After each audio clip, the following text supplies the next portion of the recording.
Ulumul hadis adalah ilmu yang kokoh, rasional, dan bertanggung jawab, menjadikannya pilar tak terpisahkan dari syariat Islam.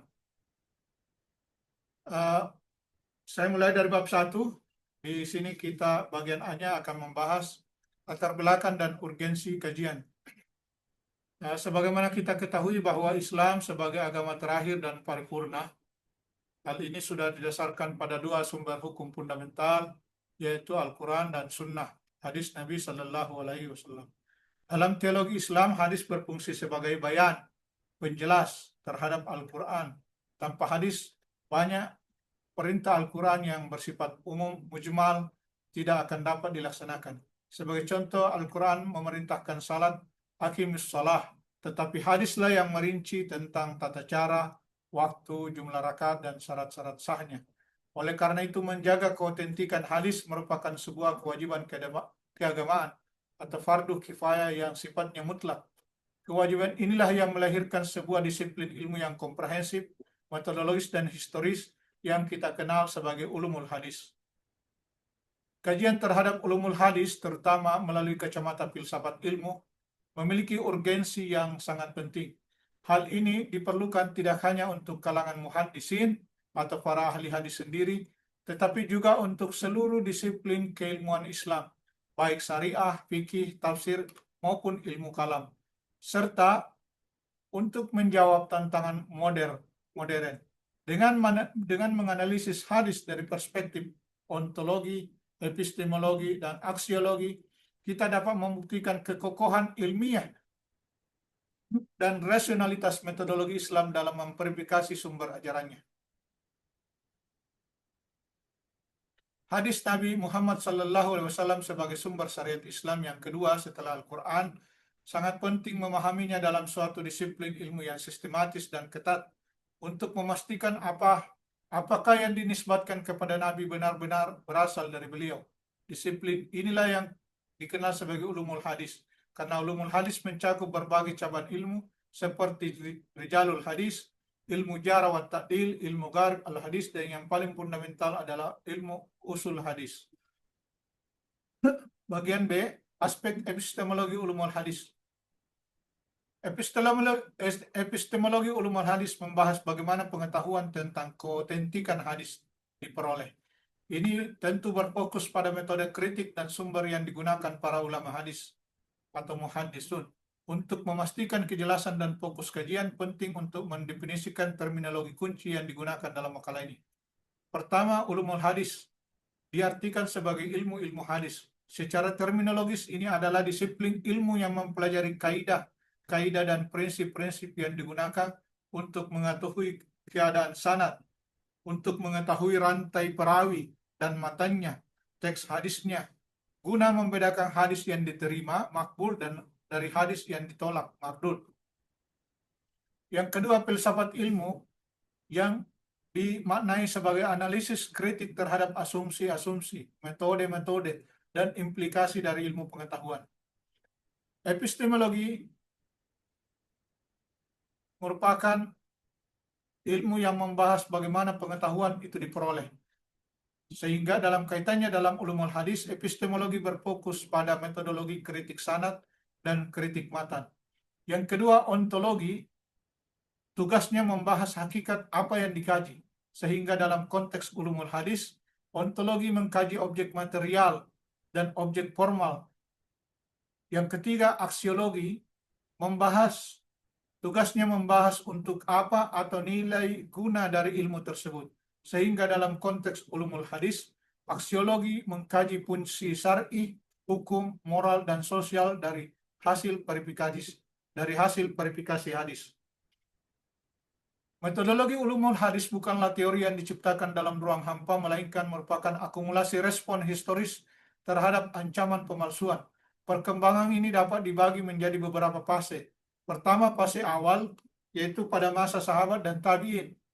Kehati-hatian dalam meriwayatkan hadis sudah menjadi praktek standar pada masa sahabat. Sahabat senior seperti Umar bin Khattab dan Ali bin Abi Thalib seringkali meminta saksi atau sumpah kepada perawi yang menyampaikan hadis. Hal ini menunjukkan dimulainya kritik, jarh, dan ta'dil hadis secara formal. konflik politik besar pertama, Al-Fitnah Al-Kubra pasca terbunuhnya Utsman bin Affan, dan munculnya kelompok-kelompok seperti Syiah dan Khawarij, memicu munculnya hadis-hadis palsu yang didasarkan pada motif politik dan mazhab. Pada fase kedua, fase kodifikasi ilmu atau fase tadwin, pada abad kedua Hijriah, para ulama mulai menyusun kitab-kitab yang berisi kaidah-kaidah kritik hadis. Tokoh penting dalam fase ini misalnya Imam Syafi'i dalam kitabnya Ar-Risalah dan Imam Ahmad bin Hambal dalam kitabnya Al-Musnad.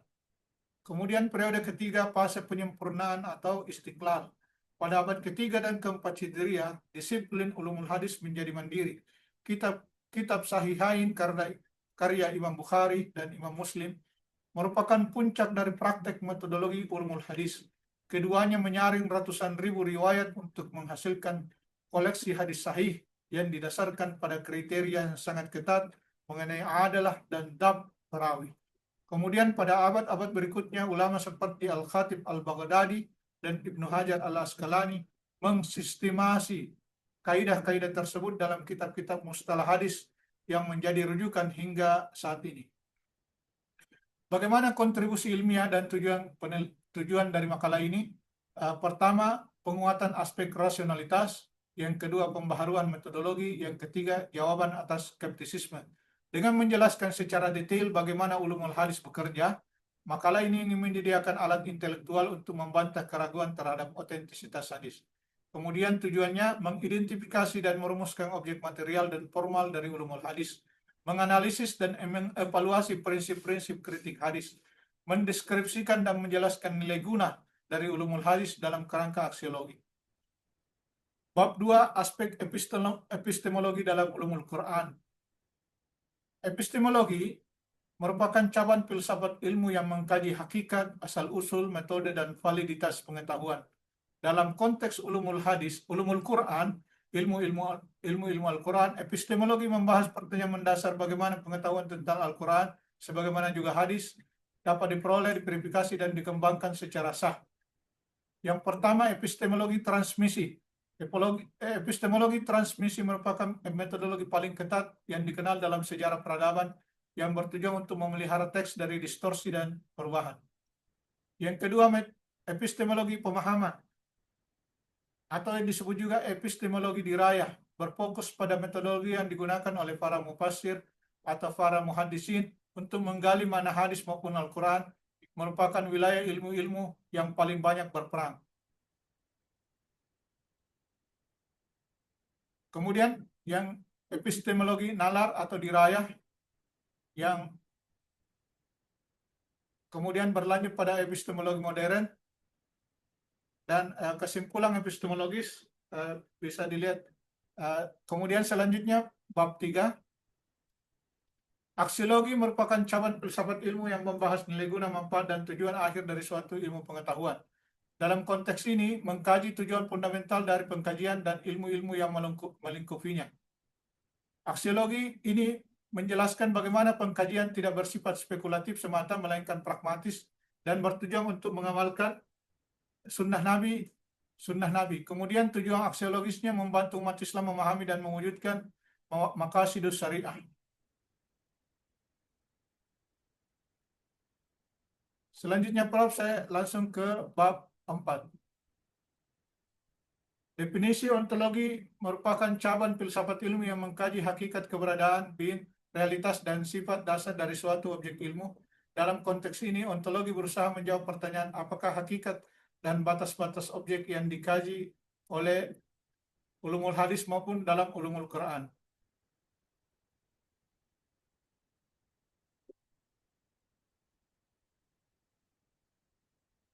Kemudian saya percepat, Prof, terkait bab. Oh, maaf, Prof, ada beberapa salah penulisan ini. Yang seharusnya saya tulis ulumul hadis, yang tertulis ulumul Quran.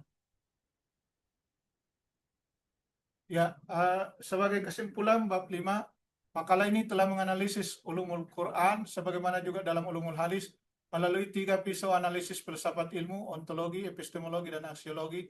Dari analisis ini dapat disimpulkan bahwa ulumul Quran ulumul hadis merupakan sebuah disiplin ilmu yang memiliki kerangka teoritis dan metodologis yang utuh, rasional, dan bertanggung jawab. Sebagai saran dan rekomendasi, berdasarkan temuan dan kajian filosofis ini, terdapat beberapa rekomendasi pengembangan kajian ulumul hadis, misalnya terkait integrasi metodologi kontemporer, kajian aksiologi interdisipliner, dan pendidikan filsafat ilmu Islam. Saya kira demikian, Prof. Mohon maaf ada beberapa kesalahan penulisan yang seharusnya tertulis ulumul hadis, tertulis ulumul Quran. Saya kira Kenapa bisa? Kenapa bisa seharusnya ulumul hadis lalu tertulis ulumul Quran? mohon maaf, Prof, karena dua makalah yang saya tulis bersamaan ini, sehingga ulumul Quran juga ikut tertulis.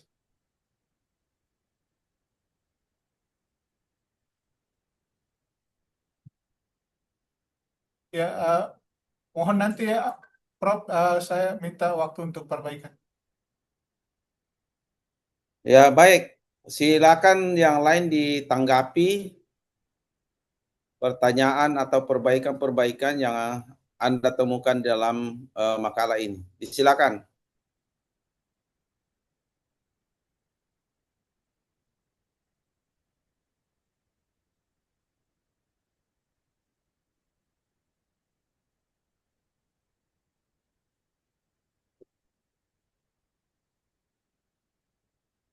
Saya ulangi yang lain. Ya, silakan teman-teman bagi yang ingin mengajukan pertanyaan.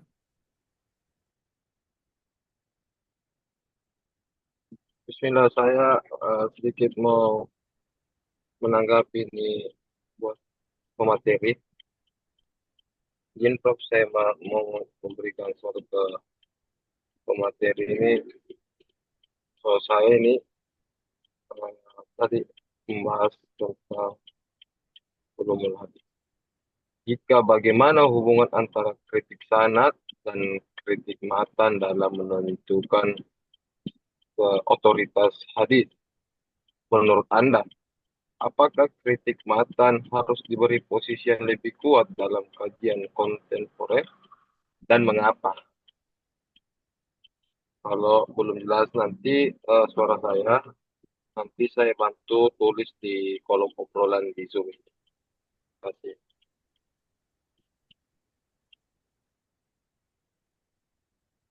Silakan yang lain.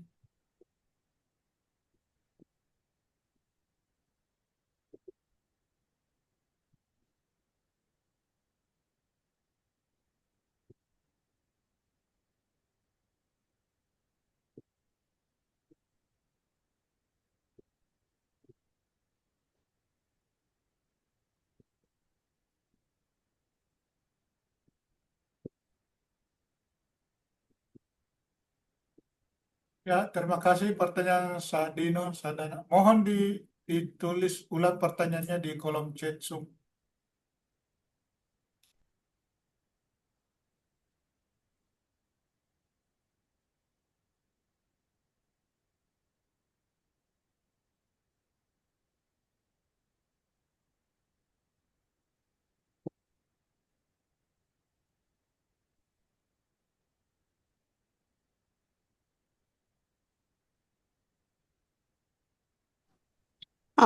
Saya Pak Farid, pertanyaan kedua. Ya, silakan. Bismillahirrahmanirrahim. Assalamualaikum warahmatullahi wabarakatuh.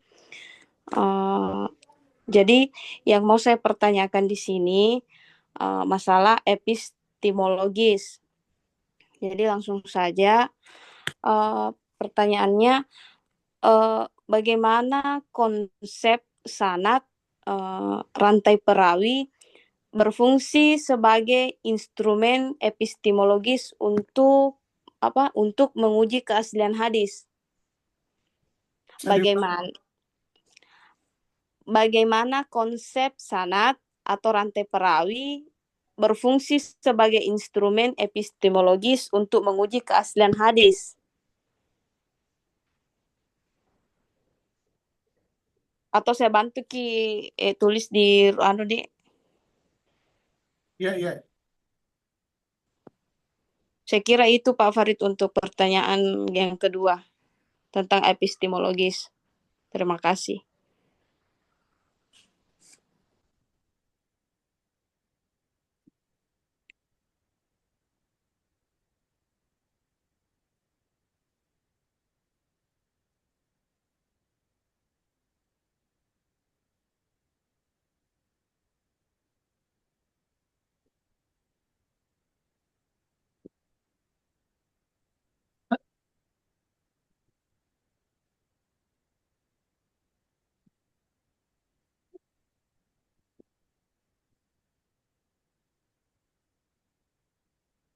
Silakan bagi teman yang lain. Izin materi. Ya, silakan Pak Arjun. Assalamualaikum warahmatullahi wabarakatuh. Waalaikumsalam warahmatullahi wabarakatuh. Eh, jadi sebelum saya memberikan pertanyaan,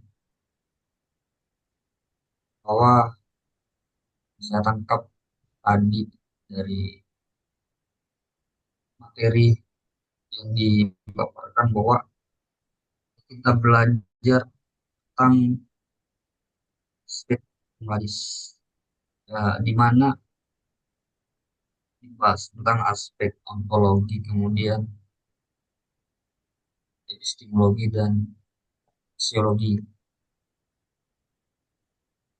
Jadi adapun pertanyaan yang kemudian saya tanyakan yaitu mengenai tentang hakikat hadis. Jadi apakah hakikat hadis Nabi merupakan wahyu daripada Allah Subhanahu wa taala, atau hanya sekedar merupakan perkataan Nabi untuk memperjelas Al-Quran itu sendiri? Jadi saya ulangi, apakah hakikat hadis Nabi merupakan wahyu daripada Allah Subhanahu wa taala, atau ataukah hanya sekedar perkataan Rasulullah Shallallahu Alaihi Wasallam untuk memperjelas Al-Quran itu sendiri? Jadi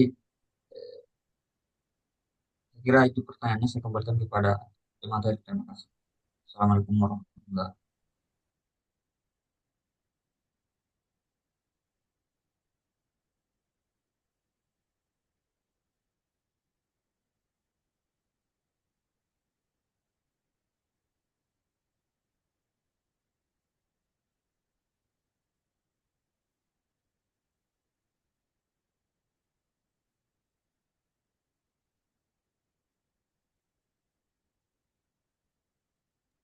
Yang lain masih ada? Saya mungkin Bismillahirrahmanirrahim. Sebelumnya terima kasih atas kesempatan yang telah diberikan. Adapun pertanyaan yang saya paparkan pada pemakalah, itu langsung saja bagaimana hubungan antara ontologi, epistemologi, dan aksiologi dalam dunia pendidikan, terkhususnya dalam konteks ilmu terhadap metode pengajaran hadis yang ada di pesantren. Baik, itu saja. Terima kasih.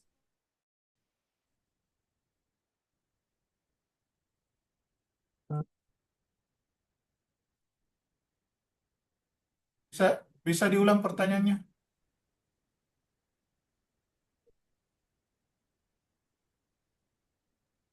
Bisa Pak, saya nanti ketik di room chat.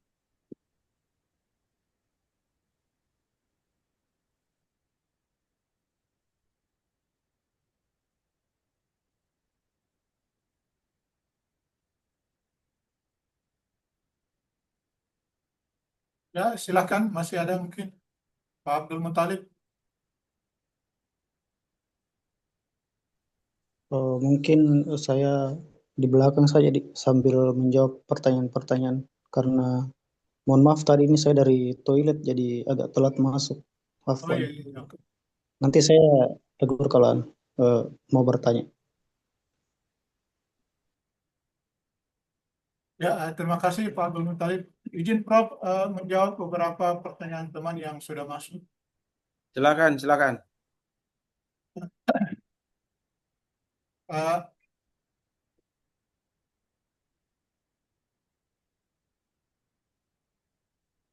yang pertama pertanyaan Saudara Sadina ya.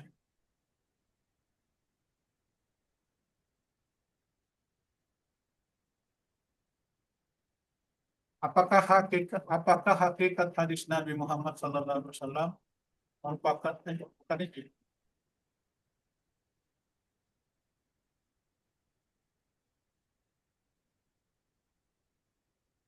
Ya, pertanyaan apakah hakikat hadis Nabi Muhammad merupakan wahyu dari Allah ataukah hanya sekedar Rasulullah SAW untuk memperjelas Al-Quran sendiri? Begitu ya pertanyaannya. Eh, saya kira Ada ini pertanyaan saya itu, oh, Fred.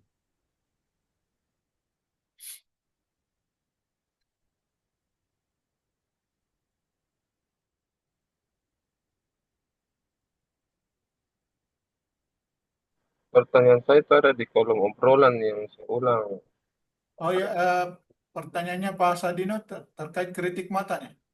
Iya, benar. Eh, eh, Bagaimana hubungan kritik matan dan kritik sanad dalam kajian kontemporer ulumul hadis? Terima kasih atas pertanyaannya.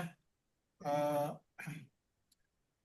Tentu ini merupakan pembahasan yang sangat vital dalam ulumul hadis karena inti sebetulnya dari ulumul hadis ya salah satunya terkait kritik matan dan kritik sanad.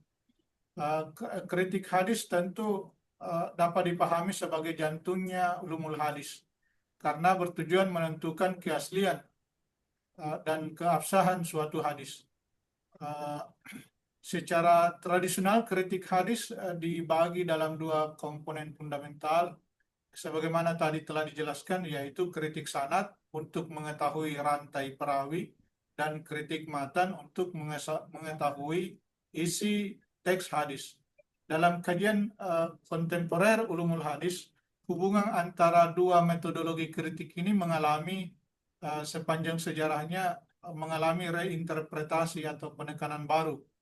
Misalnya jika di era klasik kritik sanad diprioritaskan, kini terjadi pergeseran yang menempatkan kritik matan, khususnya analisis konten dan konteksnya, sebagai mitra, sebagai hal yang setara dibahas dan saling melengkapi dalam validasi hadis.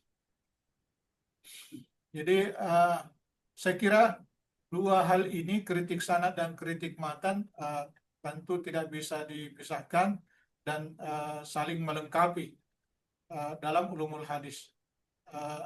Sebagaimana juga yang pernah saya baca bahwa dalam tradisi Ahlus Sunnah wal Jamaah, terutama yang dipelopori oleh Imam Bukhari, kritik sanad itu memiliki prioritas yang dominan atas kritik matan. Hal ini karena pertama faktor validitas historis. Ulama klasik berargumen bahwa tidak mungkin menganalisis matan secara otentik jika rantai transmisi hadisnya cacat atau terputus. Matan hadis baru memiliki otoritas untuk dianalisis jika dianalisis kontennya jika sanadnya terbukti kuat. Yang kedua karena faktor pembelaan otentisitas. Dengan berpegang teguh pada sanad, para ulama memastikan bahwa hadis yang mereka terima itu adalah warisan historis yang terlindungi dari pemalsuan. Kritik matan jika terlalu didahulukan dikhawatirkan akan membuka pintu subjektivitas atau ra'yi yang dapat menolak hadis sahih hanya berdasarkan logika atau akal. Jadi kita bisa dapat pahami kemudian bahwa ada keterbatasan sanad klasik yang kemudian memicu kritik matan. Jadi meskipun sanad didominasi, ulama klasik tetap menggunakan kritik matan sebagai penjaga integritas wahyu. Hadis yang sanadnya sahih dapat ditolak jika misalnya bertentangan dengan Al-Quran. Misalnya pada hadis yang melanggar prinsip keadilan. Kemudian hadis yang sanadnya sahih juga dapat ditolak jika bertentangan dengan hadis mutawatir, yaitu hadis yang memiliki jalur periwayatan terbanyak. Kemudian hadis yang sanadnya sahih juga dapat ditolak jika bertentangan dengan akal sehat yang mutlak, daruriyat al-akal. Misalnya pada hadis yang mengisahkan sesuatu yang mustahil secara rasional, seperti hadis garat atau Israiliyat yang dianggap berlebihan. Jadi hubungan ini tentu bersifat hierarkis, sanad menentukan otentisitas, sementara matan menentukan penerimaannya secara prinsipil. Demikian menjawab pertanyaannya rekan saya, Saudara Sahdino Sahdana. Kemudian terkait pertanyaan Indah Sari Dewi, masalah epistemologis terkait bagaimana konsep sanad atau rantai perawi itu berfungsi sebagai instrumen epistemologis untuk menguji keaslian hadis.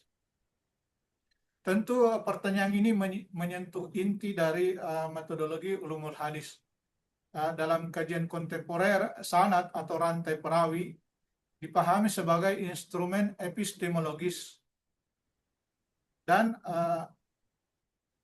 hakikat epistemologis sanad tentu menjawab tantangan transmisi.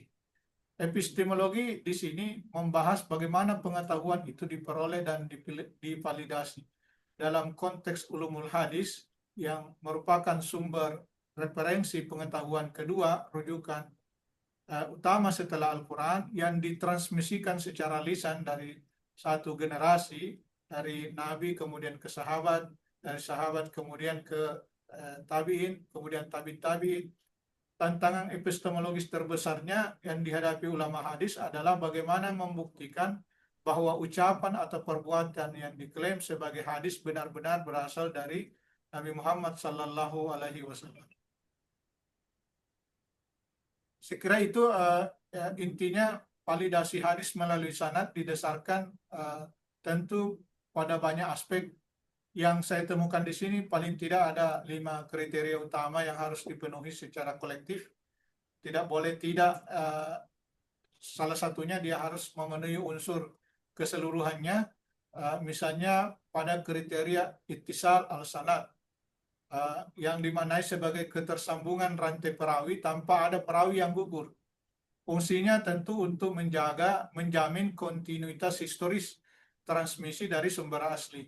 Kemudian kriteria yang kedua adalah adalah, yaitu integritas dan moralitas perawi yang meliputi keimanan, kejujuran, dan menjauhi dosa besar. Fungsinya tentu untuk menjamin keterpercayaan sumber pengetahuan atau para perawi itu sendiri. Kemudian kriteria ketiga yaitu ketelitian dan akurasi perawi dalam menghafal atau mencatat hadis. Fungsinya untuk menjamin keandalan atau akurasi hadis yang ditransmisikan. Kemudian kriteria keempat ada namanya ghair zats, yang diartikan sebagai matan hadis yang tidak bertentangan dengan hadis lain yang lebih kuat atau hadis mutawatir. Fungsinya tentu untuk menjamin konsistensi internal dalam korpus hadis secara keseluruhan. Yang kelima kriteria ghair mu'allal, yaitu didefinisikan sebagai tidak adanya cacat tersembunyi atau ilat dalam sanad atau matan yang bisa merusak keabsahan hadis. Tentunya untuk menjamin ketelitian mendalam terhadap potensi kesalahan yang boleh jadi tidak terlihat. Dari kelima kriteria ini, adalah dan daf adalah 2 pilar epistemologis yang berfungsi sebagai instrumen pengujian terhadap setiap perawi dalam rantai sanad.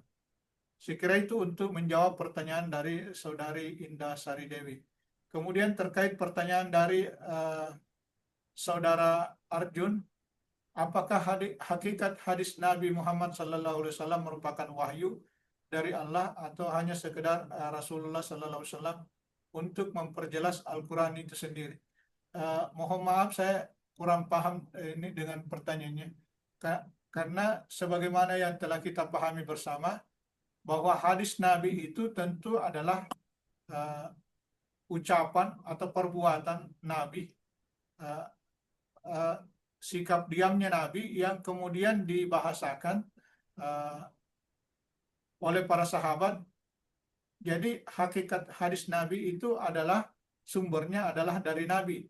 Kemudian meskipun ada juga hadis yang disebut berasal dari wahyu Allah Subhanahu wa taala yang kita sebut sebagai hadis kursi. Hadis kursi itu merupakan wahyu dari Allah tetapi dibahasakan oleh Nabi. Jadi itu sekaligus menjawab pertanyaan apa perbedaan hadis Nabi dengan hadis kursi. Jadi hadis kursi itu hadis yang merupakan wahyu Allah, tetapi tidak ada di dalam Al-Quran. Dia dibahasakan oleh Nabi sendiri, sehingga disebut hadis kursi. Kemudian menjawab pertanyaan dari saudari Tuti, hubungan ontologi, epistemologi, dan aksiologi dalam konteks pengajaran hadis, dalam konteks ulumul hadis, pengajaran hadis. Ini tadi sebetulnya sudah dijelaskan di dalam makalah bahwa hubungan aspek epistemologi, ontologi, dan aksiologi dalam konteks ulumul hadis merupakan hubungan yang integral, saling menguatkan, dan secara hierarkis saling menentukan, saling menguatkan. Ketiga aspek filosofis ini membentuk kerangka lengkap yang menentukan apa, bagaimana, dan untuk apa ulumul hadis itu. Sehingga kemudian hadis betul-betul berfungsi sebagai ulumul hadis, betul-betul berfungsi sebagai sumber ilmu, merupakan ilmu yang valid dan bermanfaat. Jadi sekali lagi ontologi itu menjawab apa hakikat dari ulumul hadis, sementara epistemologi menjawab bagaimana hadis itu diperoleh dan divalidasi. Kemudian aksiologinya menjawab untuk apa hadis digunakan, untuk apa kita mempelajari ulumul hadis. Jadi ini aksiologi menyangkut nilai dan tujuan. Saya kira itu hierarki ketiganya saling mendukung dan menguatkan. Saya kira itu Prof yang bisa saya jawab. Selebihnya mohon pencerahannya. Baik, tidak ada lagi pertanyaan yang tersisa ya. Dari Pak Abdul Muthalib belum, Prof? Apa Bisa itu? izin bertanya? Dari Pak Abdul Muthalib yang belum. Apa pertanyaannya? Baru mau Bertanya, bertanya, Prof. Oh ya, silakan. Ya, izin. Afwan sebelumnya karena telat bertanya. Tadi sudah dipertanyakan masalah dari kedua bentuk cabang filsafat itu sendiri, yaitu epistemologi dan ontologi. Dan sekarang saya mau menyinggung sedikit tentang dari aspek aksiologi itu sendiri, atau penerapan tujuan dan kemanfaatan.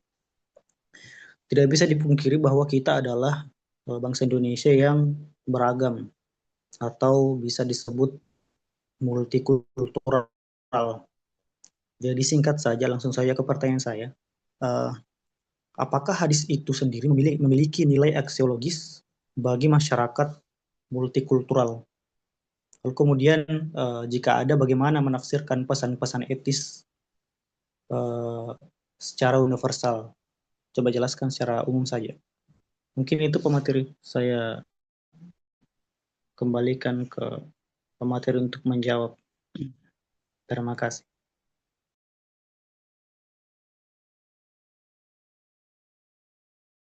Terima kasih Saudara Abdul Muthalib atas pertanyaannya.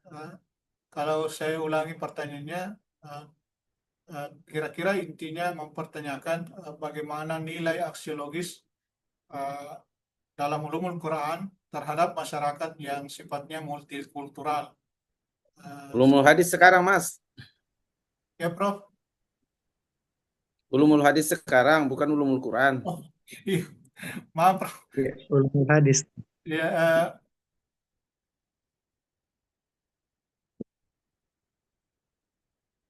dalam nilai aksiologis dalam ulumul hadis. Jadi terkait pertanyaan tersebut, jadi sebagaimana kita pahami bahwa contohnya masyarakat Indonesia merupakan masyarakat yang multikultural. Tentu perlu ada titik temu antara teologi normatif dan sosiologi praktis, sebagaimana yang kita pelajari aspek dari aspek ulumul hadis, dari aspek aksiologi dalam ulumul hadis, yang tentunya berfungsi salah satunya sebagai kerangka yang memberikan pedoman nilai bagi umat Islam untuk berinteraksi secara damai, adil, dan harmonis dalam tatanan masyarakat yang majemuk. Jadi saya kira banyak sekali kita temukan hadis-hadis yang menganjurkan penghargaan terhadap keberagaman, terhadap masyarakat yang multikultural. Malah sekarang menjadi program tersendiri dari Kementerian Agama dengan adanya dengan adanya program moderasi beragama. Jadi salah satunya tentu yang disentuh adalah bagaimana memunculkan kembali ajaran-ajaran Islam yang tentunya sumbernya dari Al-Quran dan hadis yang mengapresiasi masyarakat yang multikultural. Dan dalam faktanya di lapangan, di dalam masyarakat kita di Indonesia yang notabene agamanya berbeda-beda, multi agama dan multi budaya, dan ditambah lagi banyak keyakinan-keyakinan yang sempalang, banyak yang belum jelas, tapi semuanya kemudian bisa mendapatkan tempat, mendapatkan apresiasi dan tidak dianggap sebagai ancaman, terkecuali bagi mungkin organisasi tertentu yang mencederai atau melecehkan ajaran agama Islam. Jadi tentu hal ini dapat tercipta karena dari sejak dulu para penganjur agama Islam, baik ustaz, kiai, dan para penyebar agama Islam, tentu sejak dulu, bukan cuma sekarang, telah mempraktikkan dengan baik apa yang kita sebut sekarang dengan istilah moderasi beragama. Saya kira demikian, Prof. Mungkin untuk lebih jelasnya terkait hadis-hadis tentang moderasi beragama atau tentang penghargaan terhadap masyarakat multikultural, belum bisa saya berikan hadisnya, tentu karena keterbatasan pengetahuan pemakalah. Jadi lebih dan kurangnya mohon dimaafkan. Saya kira demikian, Prof, yang bisa saya jawab. Baik, terima kasih Pak Farid ya. Nah, materi kita hari ini adalah mengenai epistemologi, ontologi, dan aksiologi ulumul hadis atau ulumul hadis dalam perspektif ontologi, epistemologi, dan aksiologi ya. Nah, topik ini muncul untuk menjawab pertanyaan orientalis yang mengatakan bahwa ulumul hadis itu tidak diakui sebagai sebuah disiplin pengetahuan. Ya, apa sebabnya? Dengan alasan bahwa disiplin pengetahuan ini tidak berlaku secara universal. Tidak berlaku secara universal. Ya, buktinya orang lain tidak mengkajinya dan tidak membutuhkan. Ya. Itu antara lain. Kemudian dari segi internal umat Islam, ada yang beranggapan bahwa kajian hadis itu sudah matang dan terbakar. Ya. Jadi ada yang berpersepsi bahwa ulumul hadis itu sudah matang dan terbakar. Apa maksudnya? sudah selesai. Ulumul hadis itu sudah selesai. Tidak bisa lagi diapa-apai. Begitu. Ya. Oleh sebab itu, disiplin pengetahuan ini di sini ya lebih baik dikandangkan saja. Seperti itu, karena pembahasan mengenai hadis itu sudah selesai semua. Tidak ada lagi yang bisa dikembangkan. Nah, tapi dilemanya berikutnya adalah kalau ada disiplin pengetahuan yang tidak bisa dikembangkan lagi dengan secara otomatis, kita mengakui bahwa dia bukan sebuah disiplin ilmu ya yang memiliki kriteria secara ontologi ada, secara epistemologi oke, dan lebih-lebih mengenai aspek aksiologi ya. Nah, kenapa? Karena sebuah disiplin pengetahuan itu dianggap bisa berdiri sendiri kalau ketiga aspek filsafat ilmu tadi yang dikatakannya, ketiga aspek filsafat ilmu ini terpenuhi. Kalau ada salah satu di antaranya yang tidak terpenuhi, maka dia bukan sebuah disiplin pengetahuan. Nah, itu sehingga topik ini didiskusikan. Nah, jawaban terhadap anggapan orientalis bahwa pengetahuan ini tidak masuk disiplin ilmu karena tidak berlaku secara universal, orang barat tidak membutuhkan, jawabannya adalah karena mereka tidak memiliki dan tidak memakai hadis. Kenapa demikian? Karena hadis itu hanya milik umat Islam.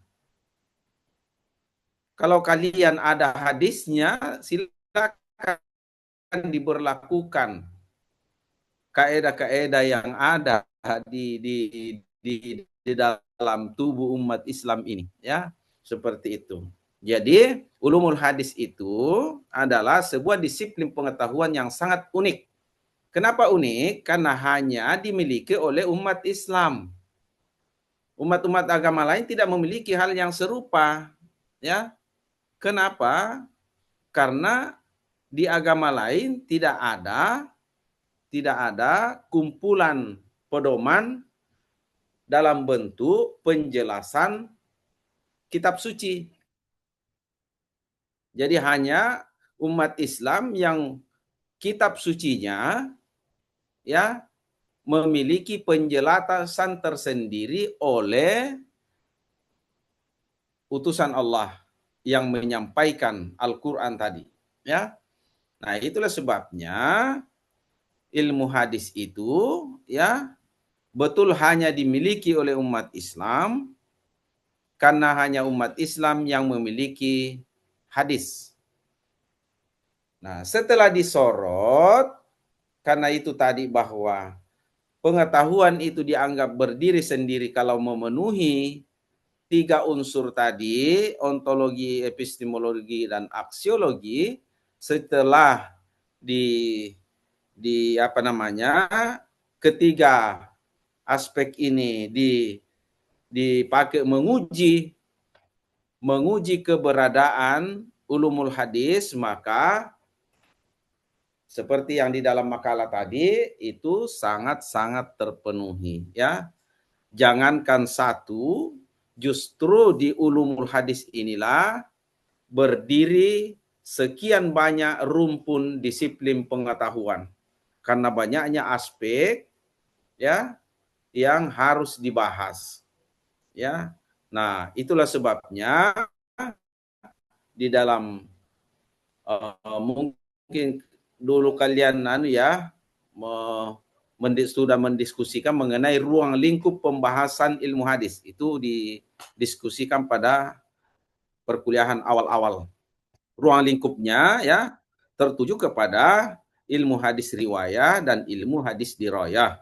Nah, dari ilmu hadis diraya inilah muncul beberapa disiplin pengetahuan, ya, ilmu rijalul hadis, ya, ilmu tabaqatur ruwah, ilmu asbabul wurud dan seterusnya, ilmu ilalil hadis untuk matan dan seterusnya, itu semua bernaung di bawah disiplin pengetahuan yang namanya ilmu dirayah, ya.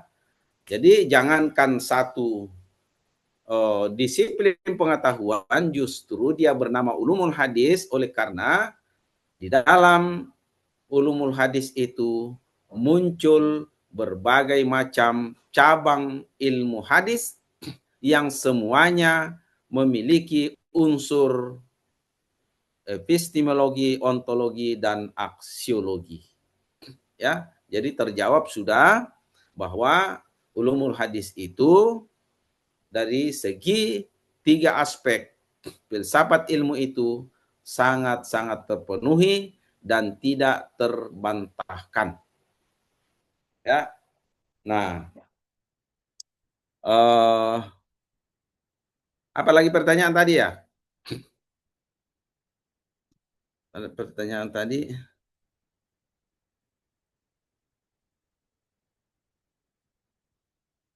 Apakah hadis itu ya? Apakah hadis itu hanya sekedar apa tadi ya? Sekedar perkataan Rasulullah atau dia adalah bagian dari wahyu, ya? Nah, perlu Anda ketahui kalau jawaban Pak Farid tadi itu adalah jawaban yang belum memahami secara komprehensif tentang siapa sebenarnya Muhammad yang diselawat oleh Allah dan para malaikat yang dijelaskan di dalam surah Al-Ahzab ayat 56, innallaha wa malaikatahu yusalluna 'alan nabi. Bahwa sesungguhnya para malaikat itu telah Allah dan para malaikat telah berselawat atas nabi. Atas nabi itu rasul, yang dirasulkan Allah adalah Muhammadan abduhu wa rasuluh. Muhammad hambanya yang dirasulkan. Ya. Jadi selama orang tidak memahami apa sebab hanya Muhammad yang bergelar sallallahu alaihi wasallam, sedangkan para utusan Tuhan yang lain hanya sampai pada tingkatan alaihi salam. Selama itu tidak dipahami, maka substansi hadis juga kita anggap seperti pertanyaan tadi bahwa hanya sekedar kata-kata sekedar itu kan ya kata-kata pelecehan terhadap hadis. Kalau kita memahami substansi keberadaan siapa Muhammad yang diselawat oleh Allah dan para malaikat. Ya. Nah, orang tidak memahami dengan baik, ya, apa bedanya hadis dengan hadis qudsi dengan Al-Quran. Pertanyaan itu muncul karena sama-sama keluar dari mulut Nabi Muhammad. Coba kita lihat. Ayat mengatakan, innahu laqaulun rasulin karim. Sesungguhnya Quran itu ada perkataan pesuruhku yang mulia. Apakah hadis juga bukan perkataan pesuruh? Bukan perkataan Muhammad? Hadis qudsi juga perkataan Muhammad. Ya. Nah, disinilah kita harus memahami. Al-Quran sendiri mengatakan bahwa wa ma yantiqu anil hawa in huwa wahyu yuha. Tidak ada yang keluar dari mulut Nabi Muhammad itu kecuali berdasarkan wahyu. Ya, jadi jangan pakai kata-kata sekedar, ya. Karena yang keluar itu adalah wahyu. Al-Quran mengatakan seperti itu, hadis sahih juga mengatakan seperti itu. Bahwa semua yang keluar dari mulut Nabi Muhammad itu berdasarkan wahyu. Lalu muncul pertanyaan, apa perbedaan dengan Al-Quran? Ya, kalau Al-Quran itu adalah sekumpulan pedoman yang wajib disampaikan oleh Nabi Muhammad dalam kapasitasnya sebagai utusan Allah atau kapasitasnya sebagai Rasulullah. Ya, yang 30 juz itu wajib disampaikan. Ada sebab atau tidak ada sebab, ada asbabun nuzul atau tidak ada asbabun nuzul,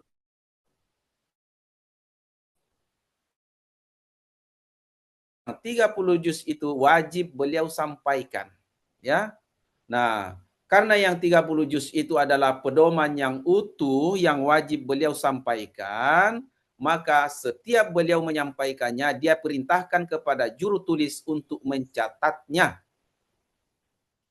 Lalu keluar larangan yang bersifat khusus, ya, larangan yang bersifat khusus kepada para penulis wahyu ini untuk tidak mencatat selain yang diperintahkan oleh Rasulullah.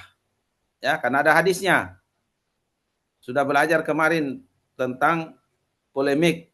Ada hadis yang menyuruh menulis, ada hadis yang melarang menulis hadis kan? Nah, hadis yang melarang menulis hadis itu ditujukan atau bersifat khusus kepada para penulis wahyu. Jangan tulis yang saya tidak perintahkan. Siapa yang sudah menulis yang selain yang saya perintahkan, tolong dihapus.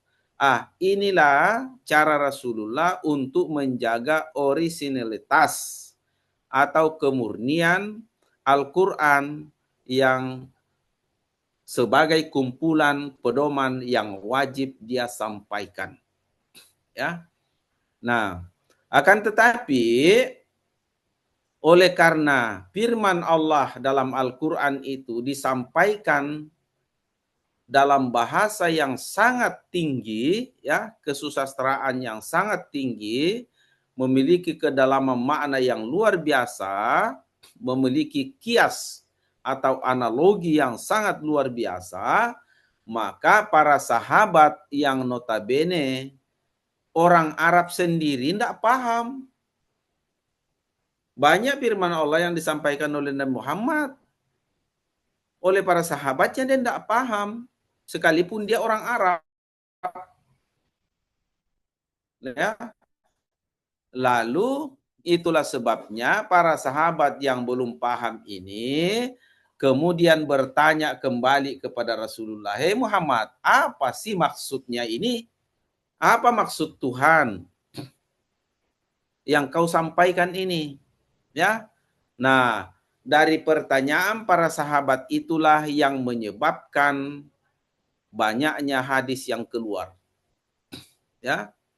Banyak hadis yang keluar dalam rangka untuk menjelaskan baik secara qauli maupun secara praktek dan juga secara takrir tadi. Ya. Secara diamnya Rasulullah. Tadi itu. Semua itu dilakukan oleh Rasulullah di dalam rangka menjawab dan menjelaskan, ya, firman-firman Allah yang telah disampaikan terlebih dahulu alias yang sudah diperintahkan untuk dicatat. Ya. Nah, penjelasan Rasulullah terhadap pertanyaan para sahabat yang belum paham itulah yang kemudian dinamakan hadis. Penjelasan Rasulullah dalam bentuk hadis itu tidak lagi diperintahkan untuk dicatat. Ya, tidak lagi diperintahkan untuk dicatat, tapi bagi yang mau mencatatnya selain, dengarkan baik-baik, Rasulullah tidak lagi memerintahkan untuk mencatatnya, ya, tidak lagi memerintahkan, tapi bagi orang yang mau mencatat selain petugas penulis wahyu dipersilahkan. Itulah sebabnya tidak kurang 50 sahabat Nabi yang memiliki catatan hadis secara pribadi. Ya. Catatan para sahabat terhadap hadis ini secara pribadi itu diwariskan secara turun-temurun dalam keluarga tertentu. Ya. Nah, sewaktu pengumpulan hadis, catatan atau warisan dalam bentuk tulisan atau catatan pribadi para sahabat itu ditemukan juga dalam bentuk tulisan sewaktu hadis dikumpulkan untuk dibukukan, ya, pada abad kedua. Temuan terhadap catatan pribadi para sahabat itulah yang kemudian dinamakan asar. Pernah dengar sinonim hadis itu adalah asar? Ya. Kalau kita asar itu artinya warisan atau temuan, ya, atau peninggalan. Ya, itu peninggalan sahabat dalam bentuk tulisan atau catatan pribadi mereka, ya. Nah, dari situ. Nah, kita kembali kepada status hadis tadi ini, ya, bahwa penjelasan Rasulullah itu terhadap firman Allah yang sudah disampaikan terlebih dahulu tidak lagi diperintahkan untuk dicatat, tapi bagi yang mau mencatatnya tidak ada larangan. Yang dilarang mencatat adalah para petugas penulis wahyu. Ya. Nah, itu. Ya. Nah, jadi penjelasan Rasulullah tadi itu beliau keluarkan tidak berdasarkan keinginan beliau. Semuanya adalah keluar wa mayantiku anil hawa in huwa wahyu yuha. Semua keluar berdasarkan wahyu. Apa maksudnya berdasarkan wahyu? Bahwa Rasulullah itu bertutur dan bertindak semua di bawah kendali Allah. Ya, enggak ada pernah Rasulullah bertindak, berucap dan bertindak berdasarkan kehendak hawa nafsu. Ya, semua karena hatinya telah dituntun langsung oleh Allah, maka dengan sendirinya apa yang dia ucapkan dan apa yang dia katakan itu adalah berdasarkan tuntunan Allah. Tuntunan Allah itu namanya wahyu. Ya. Nah, itulah sebabnya semua yang diucapkan oleh Nabi Muhammad itu, ya, khususnya terhadap hadis tadi, itu adalah mutlak kebenarannya. Tidak mungkin salah. Karena dia berdasarkan wahyu. Ya. Nah, yang dipelajari dalam ilmu hadis itu adalah untuk membuktikan benarkah riwayat ini pernah diucapkan oleh Nabi Muhammad atau tidak. Ulumul hadis ada di situ. Ya. Nah, untuk kajian sanad, untuk kajian matan adalah bagaimana memahami apa yang diucapkan dan dipraktekkan oleh Nabi. Ah, itulah kajian matan. Ya, masuk ke fiqhul hadis yang tadi ada ditanyakan, bagaimana memahami hadis supaya bisa diterapkan pada masyarakat yang apa tadi heterogen, ya, yang majemuk seperti itu. Nah, sebelum sampai ke situ perlu saya tegaskan, ya, bahwa penjelasan Rasulullah itu dalam bentuk hadis itu mutlak kebenarannya, tidak mungkin keliru. Ya. Penjelasan Rasulullah terhadap ayat-ayat Al-Quran yang setelah disampaikan itu tolong jangan diidentikan atau jangan dinamakan tafsir. Ya. Biar mungkin kalian pernah membaca tulisan mengatakan bahwa Rasulullah itu adalah penafsir Al-Quran pertama. Al-Mufassirul awal. Itu adalah kekeliruan yang luar biasa. Ya, kenapa? Rasulullah tidak pernah menafsirkan Al-Quran. Ya, Rasulullah tugasnya adalah menjelaskan Al-Quran. Pertanyaan yang muncul, apa bedanya penjelasan dengan penafsiran? Siapa yang bisa jawab? Pak Farid, apa bedanya menafsirkan dengan menjelaskan?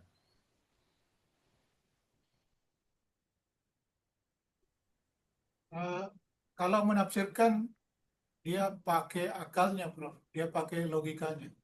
Ya, Kalau menjelaskan, ya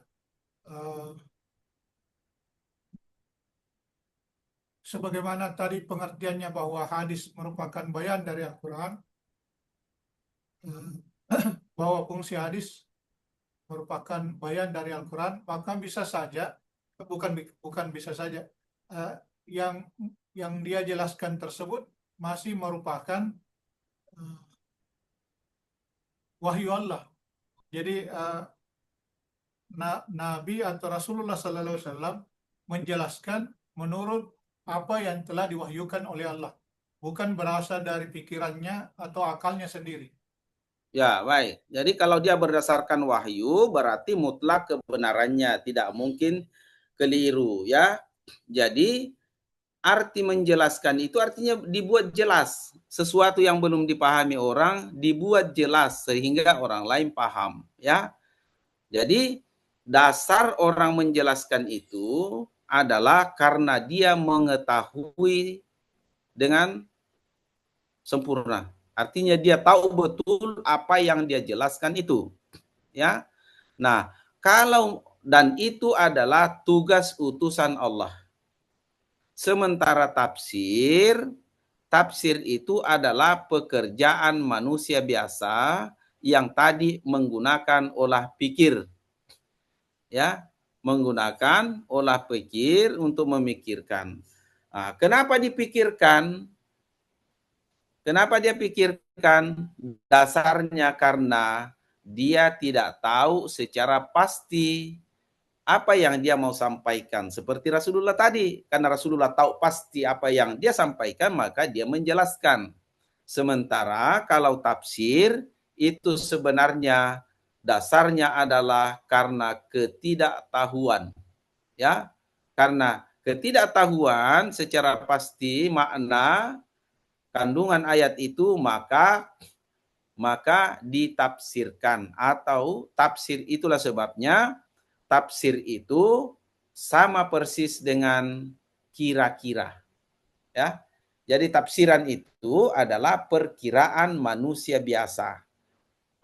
Ya, oh ini ayat berbunyi seperti ini, dia berbaris dhamma, dia berbaris kasrah. Kalau kasrah, dia berbaris kasrah, dibaca kasrah, kira-kira ini maknanya. Kalau dhamma, kira-kira ini maknanya. Kalau kata ini berdampingan dengan kata ini, kira-kira ini maksudnya. Ya, itulah pekerjaan tafsir. Ya, jadi tafsir itu isinya adalah perkiraan manusia biasa. Oleh karena dia adalah perkiraan, ya, maka dengan sendirinya hasilnya adalah, kesimpulannya adalah relatif. Ya, boleh jadi benar, boleh jadi keliru, ya.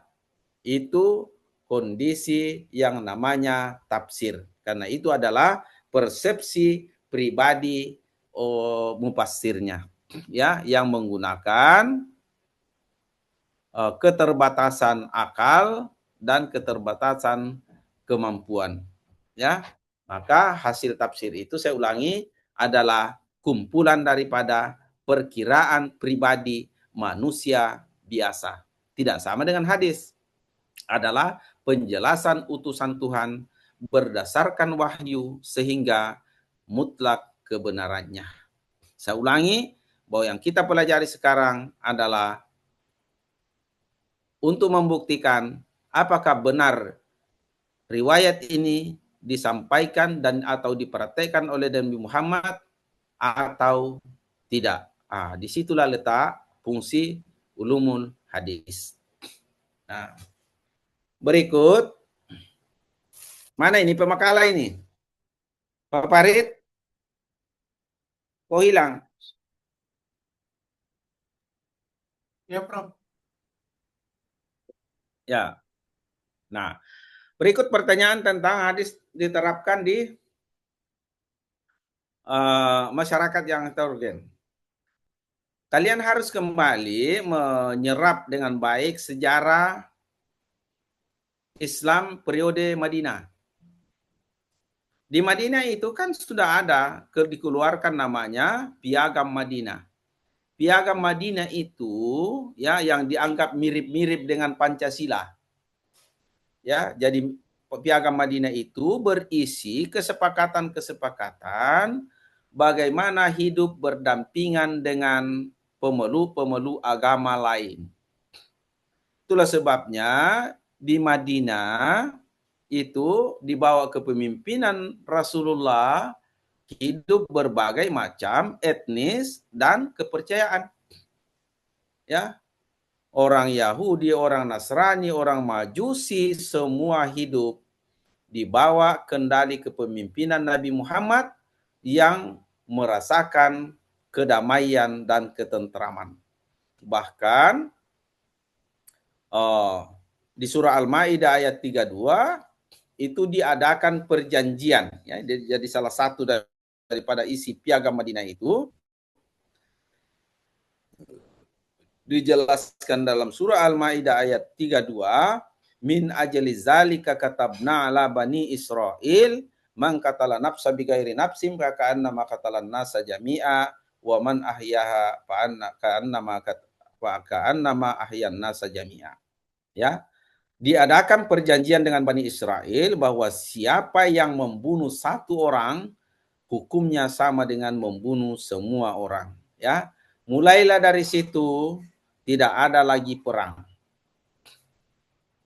Ya, orang berperang dengan alasan Nabi Muhammad pernah berperang itu dalam rangka memprotek, melindungi pengikutnya yang baru berjumlah sedikit, yang mau dihabisi orang.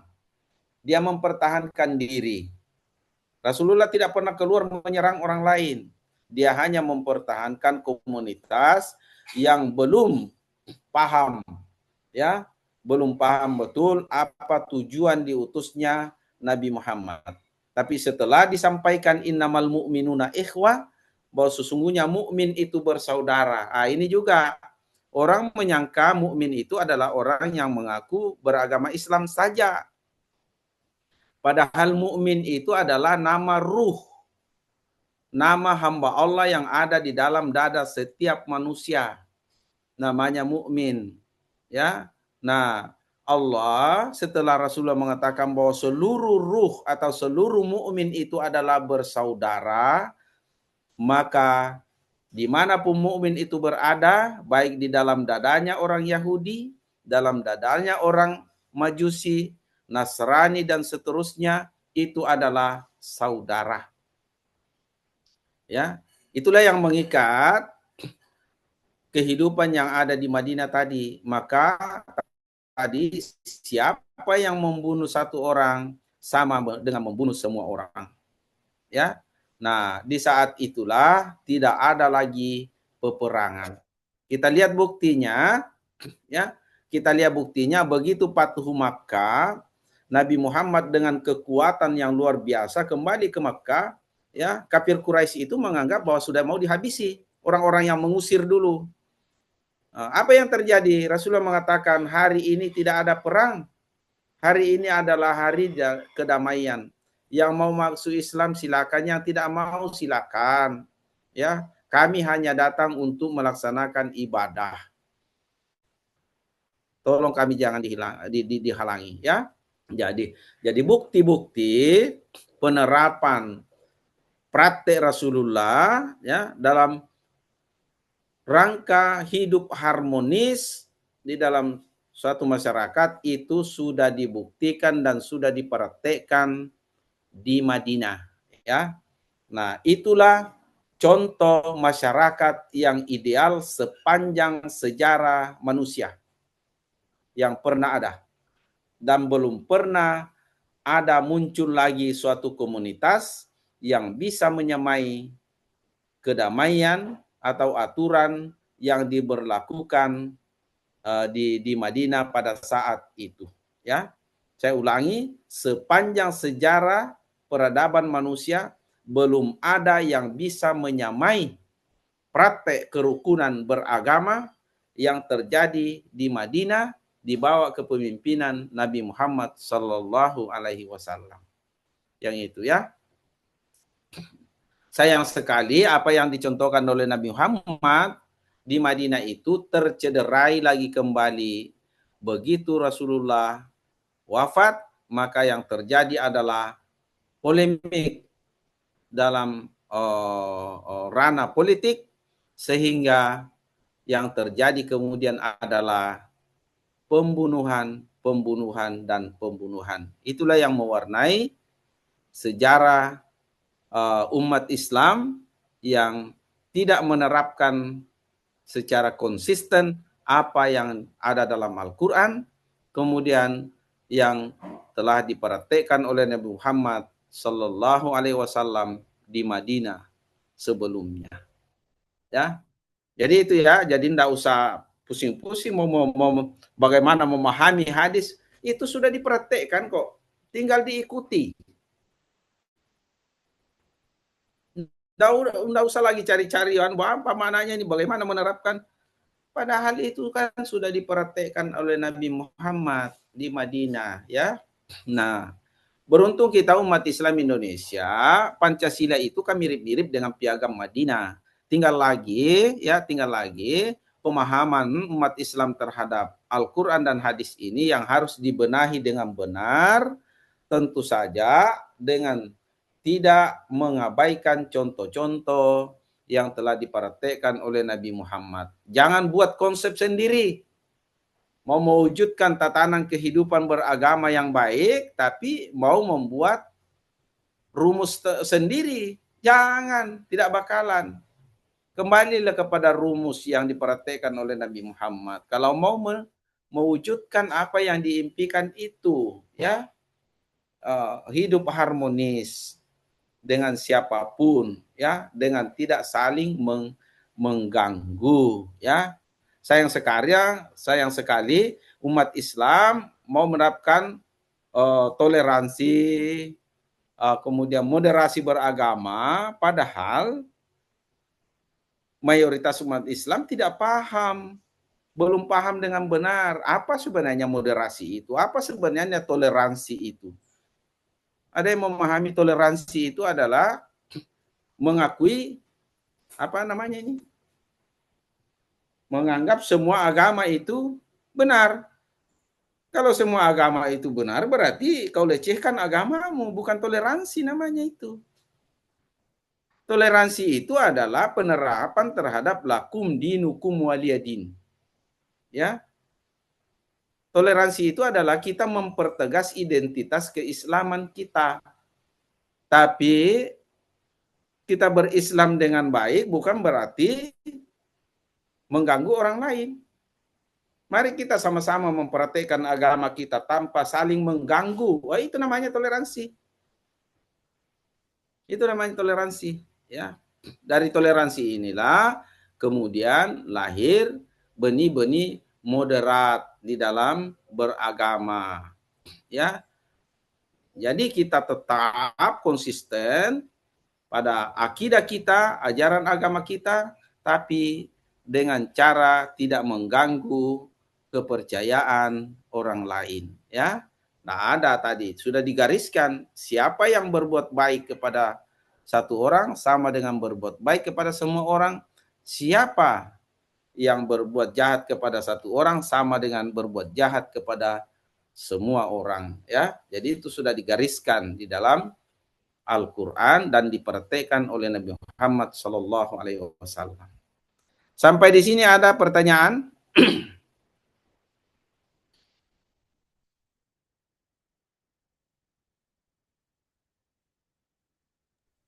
Ya, Prof, Prof, terkait pengertian hadis tadi bahwa sebetulnya apa yang apa yang Rasulullah Sallallahu Alaihi Wasallam katakan, segala perbuatan perkataan Nabi yang kita maknai sebagai hadis, jadi pada prinsipnya itu juga merupakan wahyu dari Allah. Ya, betul. Sehingga mungkin itu juga sebabnya ada ungkapan yang mengatakan bahwa Nabi Muhammad Sallallahu Alaihi Wasallam itu adalah Al-Quran yang berjalan. Artinya segala perbuatan Beda lagi. Ya, Bro. Quran itu kan Aisyah ditanya, apa akhlak? Akhlak itu batin. Ya, Ya, Bro. akhlak itu batin. Aisyah menjelaskan bahwa batinnya Rasulullah itulah Quran. Bahwa Quran itu adalah batinnya Rasulullah. Ya.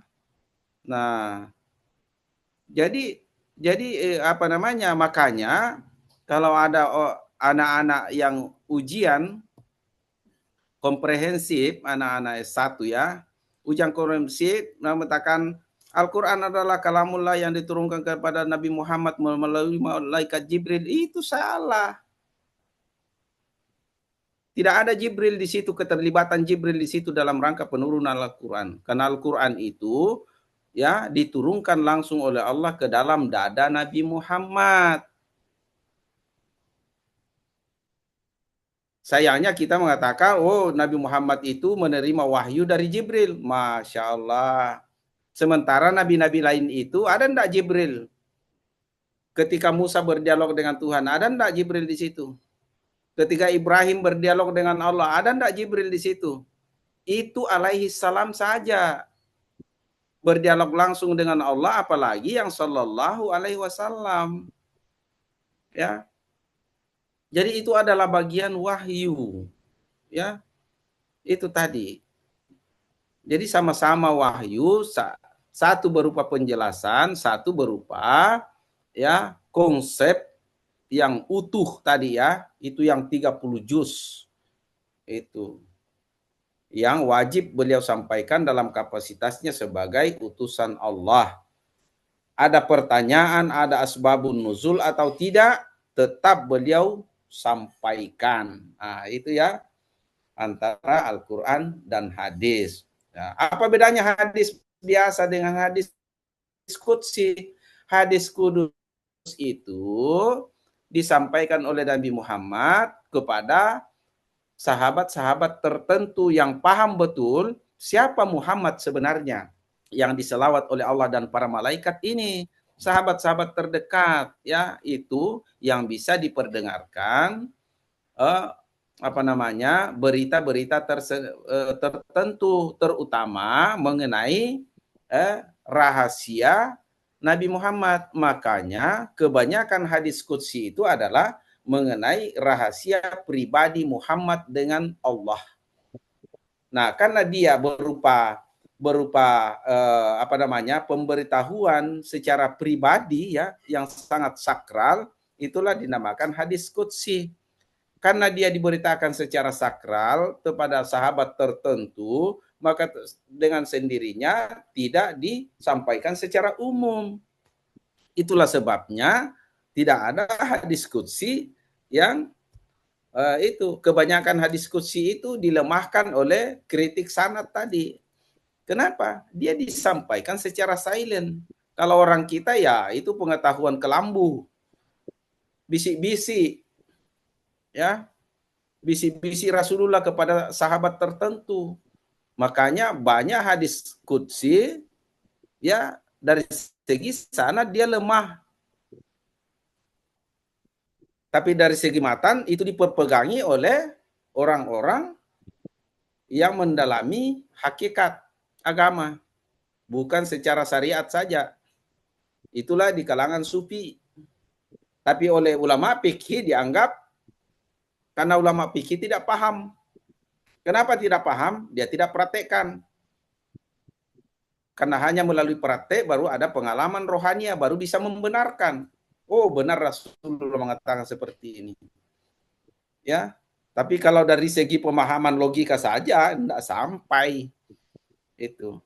Tidak sampai, ya.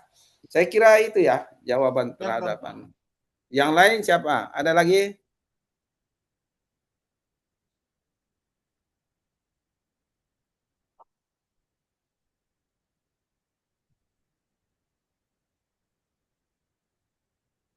Ada lagi pertanyaan? Oh, sayang sekali Banu ya. Ini telah. Berapa lagi makalah yang belum didiskusikan? Kalian berapa orang di sini? 6 orang, 6, Prof. Prof. 6 orang ya, jadi 5 lagi ya. Tolong di pertemuan berikut, kalau bisa 2 ya, 2 makalah ditampilkan. Karena kita sudah terlambat ini, sudah harusnya ini sudah pertemuan ketiga, sudah makalah ketiga, tapi karena kemarin 2 waktu yang lalu tidak terisi, 2 atau 3 ya. Yang lalu itu tidak terisi. Jadi kita terlambat sementara kalian sudah harus mengurusi tugas-tugas akhir. Ya, apa tugas akhirnya di sini? Artikel atau apa ya? Jurnal, Prof. Jurnal ya. Tugas jurnal. Ya, coba di anu cepat itu. Desember itu sudah harus tersubmit semua tugas akhirnya. Ya, di samping kita mendiskusikan makalah-makalah yang belum kita diskusikan. Ya. Jadi pekan depan 2, Prof. Sudah ada. Oh ya, pekan depan 2. Sudah ada email saya kirim ya? Belum ya? Belum, Prof. Tolong artikel yang disubmit itu ada nama saya ya. Ya, Tapi Prof. ingat, Turnitin jangan diabaikan karena kita akan dituntut orang kalau kita terdeteksi plagiarisme. Ya, Prof. Ya, tolong diperhatikan dengan baik demi kebaikan kita, keamanan kita bersama. Tugas selesai tanpa adanya pelanggaran-pelanggaran akademik yang kita lakukan. Seperti itu. Ya, pekan depan insya Allah 2 makalah ya. Tolong siap-siap dengan tidak mengabaikan bahwa Desember harus selesai semua tugasnya. Sebentar ini saya kirimkan nama dan email saya ya, sesuai dengan SK. Seperti itu. Saya kira sampai di sini. Terima kasih Pak Farid. Ya, Prof. Kemudian kawan-kawan yang lain atas diskusinya pada kesempatan ini. Ya, saya cukupkan sampai di sini dengan ucapan alhamdulillahirabbil alamin. Wassalamualaikum warahmatullahi wabarakatuh. Waalaikumsalam Waalaikumsalam warahmatullahi wabarakatuh. Kasih Prof. warahmatullahi wabarakatuh. warahmatullahi wabarakatuh.